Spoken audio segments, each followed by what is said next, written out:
people in Israel who suffered that, but also, of course, what's going on now in Gaza with many thousands of innocent people being killed, with Israel's military response, including thousands of children. What is your overall assessment of where this war is now heading? For that, you need some historical context. Now, look, I used to be a Zionist. As you mentioned, I'm a Holocaust survivor. Zionism was very important for me as a salvation of the Jewish people, until I found out that the state was founded based on the extirpation, the expulsion of the local population. And that's not historically controversial. So I'm taking a longer view of this. And I'm saying that the present situation cannot be understood without looking at the historical context, and nor can we move forward if the present occupation and the suppression of the Palestinians continue. So Sharon, your previous guest, talked about the fragile coexistence. There was no coexistence. There was oppression, periodic massacres, land occupation, in the West Bank, the continuous expulsion of the population from their homes. I've visited the occupied territories 3 times now. The first time, back during the first Intifada, Piers, I cried every day for 2 weeks at what I saw. So this cannot go on. And I saw the news about the Elgin marbles being returned and how you changed your mind about that. Well, how about returning the land that's been stolen from the Palestinians? I'm not talking about the state of Israel. I'm not talking about 1948. I'm talking about since 67 and what's going on right now.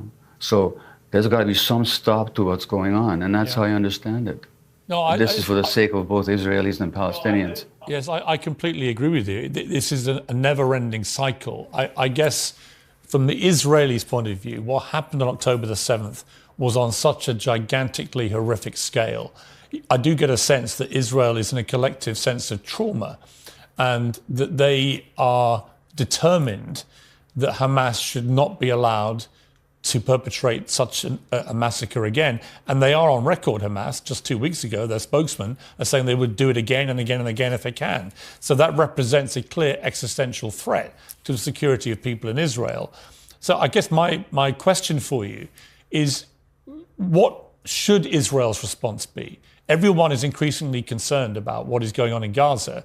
Clearly, the loss of civilian life is on a catastrophic scale. Nobody thinks this is right, but at the same time, I think many would share my view that Israel has a right to defend itself. The question is, how do they do that appropriately, and how do they get rid of Hamas, if indeed you think they should get rid of Hamas? Well, you're raising many questions, and many fair questions.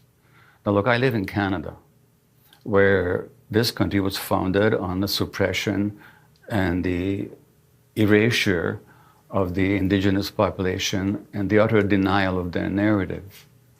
And in Canada, for example, there are horrendous residential schools where a few decades ago, if a native child spoke their tribal language, they'd have a pin stuck in their tongue.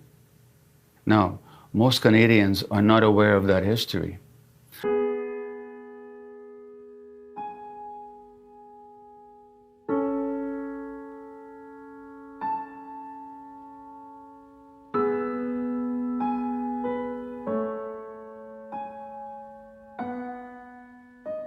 Most Israelis are not aware of the history of what the Palestinians have suffered.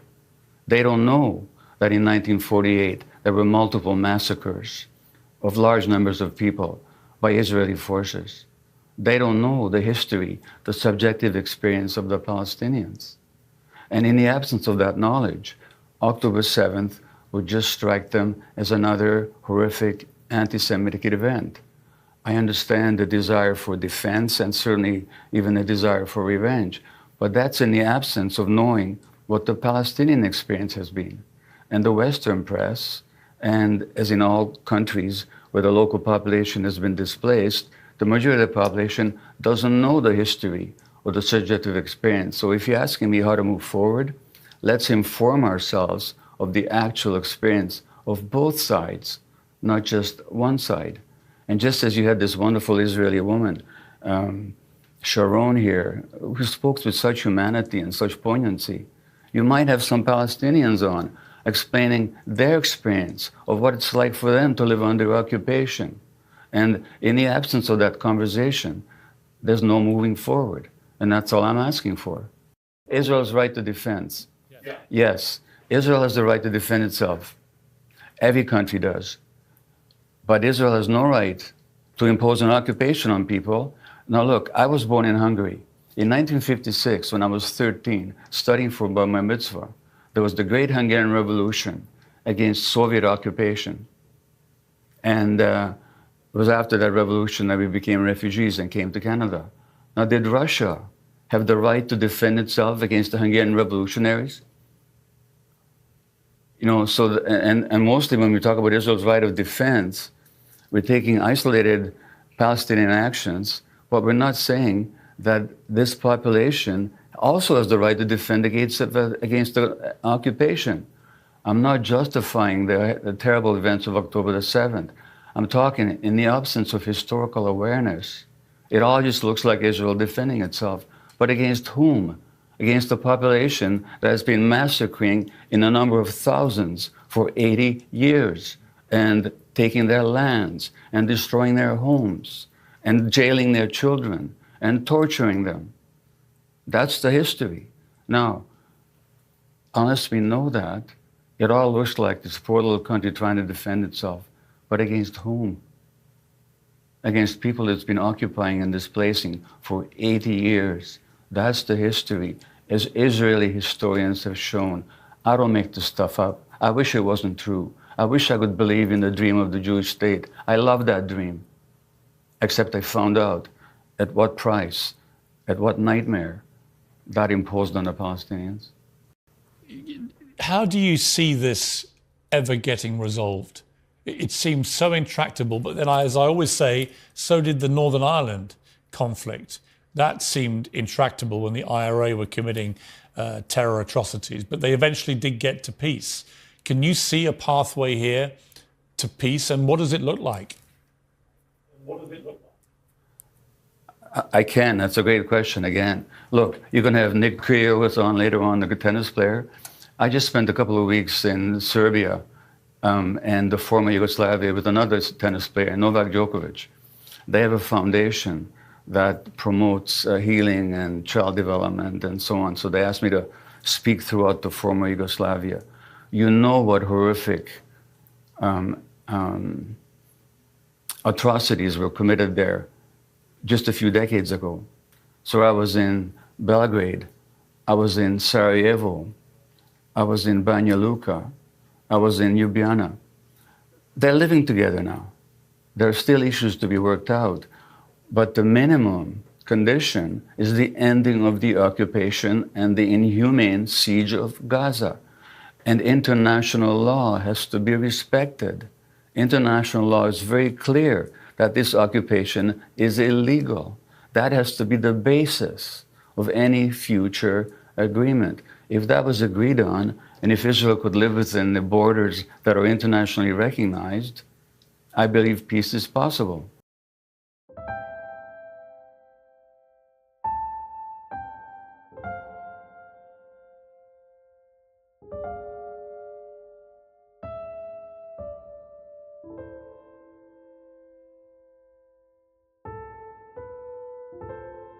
Now, we keep talking about the Hamas charter. Did you know that the Likud charter, the ruling party in Israel, excludes a Palestinian entity west of the Jordan River? So let's get rid of both charters.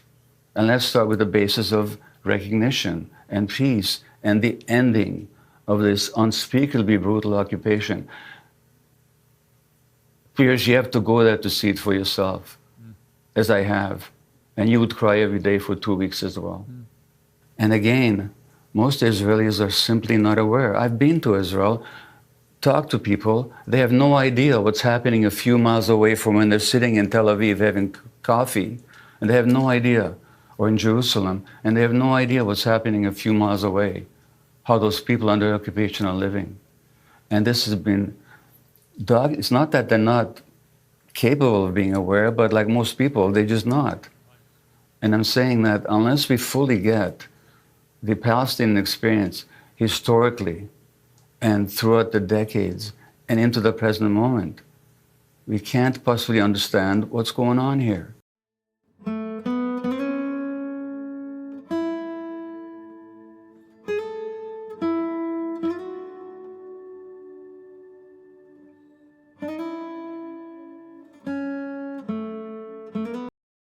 Now, in 2005, there was a study appeared in the Journal of World Psychiatry looking at traumatized populations under war conditions. The most traumatized children in 2005, this is before Hamas gained power in Palestine and in Gaza, the most traumatized kids were in Gaza. This population has been traumatized severely. Of course, they're full of rage. I'm not justifying anything they did, but I'm saying, what do we expect from this population that's been suppressed and tormented and crucified for decades?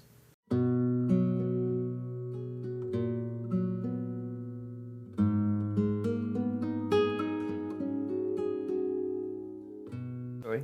Well, Dr. Maté, I want to talk to you about something else now, which made you sort of globally brought to the world's attention earlier this year when you sat down with Prince Harry to talk about his book, Spare. And it got a lot of attention, this. I just wondered, you've expressed since then regret, really, that you ever did it. Why do you feel that way?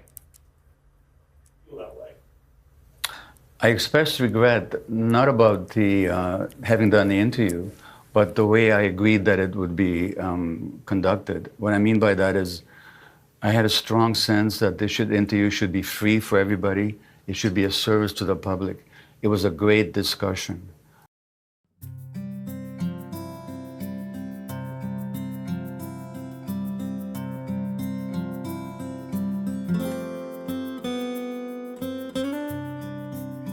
I really enjoyed meeting Harry. I found him to be humble and sincere and genuinely interested in promoting mental health and looking at the trauma that underlies people's mental health issues. What was wrong with it is that it was put behind a paywall. So a lot of people had to buy his book in order to watch the interview. A lot of 4 million people already had. They were excluded from watching the interview. And so that's what I regretted. I did not regret doing the interview. I enjoyed it. And I thought it was a really good discussion between two people, two flawed people who were willing to look at their flaws. So I'm glad I did it. But in retrospect, I would not agree to it unless it was aired freely for the whole world to see. Harry felt the same way, by the way, afterwards. We both wanted it released, but the lawyer said that since it was marketed as a pay-for viewing, one-time event, we'd be slapped with a class action suit if we released it. So unfortunately, a lot of people didn't see it. Those who did, for the most part, expressed a lot of appreciation. Let me play a clip from the interview you conducted. I'll come back to you after this. And then at some point you say, towards the end of the book, when is someone in this family going to break free and live? Mm-hmm. Have you done that? I have now. Yeah. What does it feel like?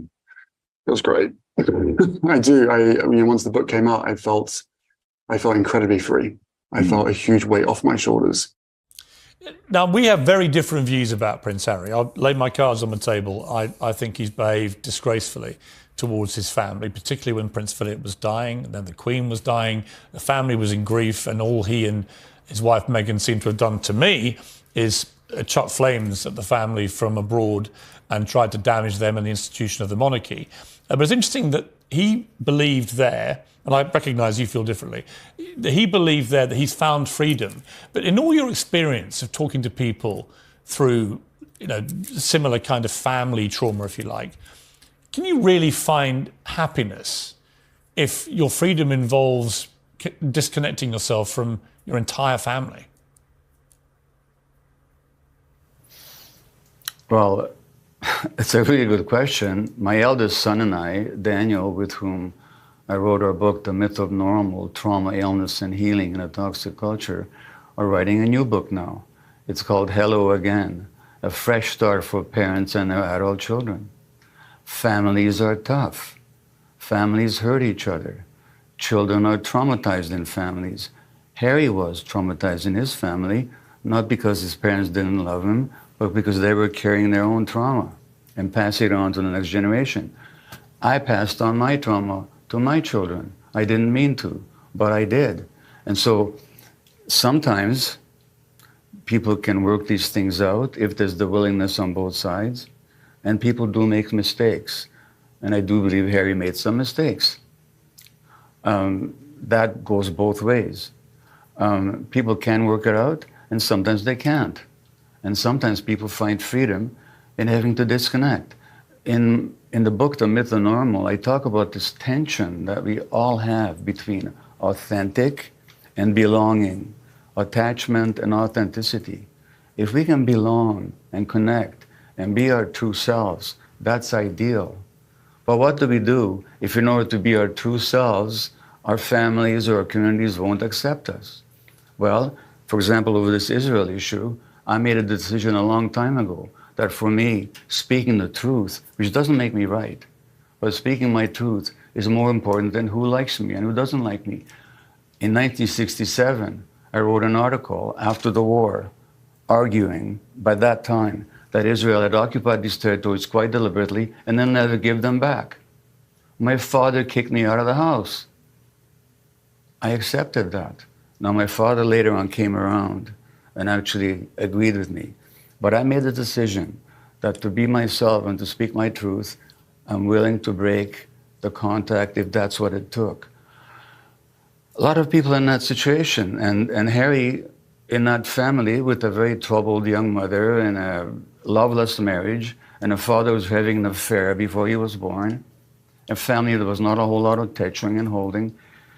There's multiple reasons to say that he was a very traumatized child, and in order to become himself, he had to distance himself. Now, did he do it right? Exactly the ideal way? Maybe not, but you know what? When I look at myself at age 38 or 35, boy, did I make a lot of mistakes. So this is all part of the human drama. Yeah. And families sometimes work it out, sometimes they don't. It's true. It's very true. Dr. Maté, I've got to leave it there. It's been fascinating. Please come back on the show again another time. I've really enjoyed talking to you. Likewise, I really appreciate you giving me this listening. Thank you. A pleasure. Thank you very much.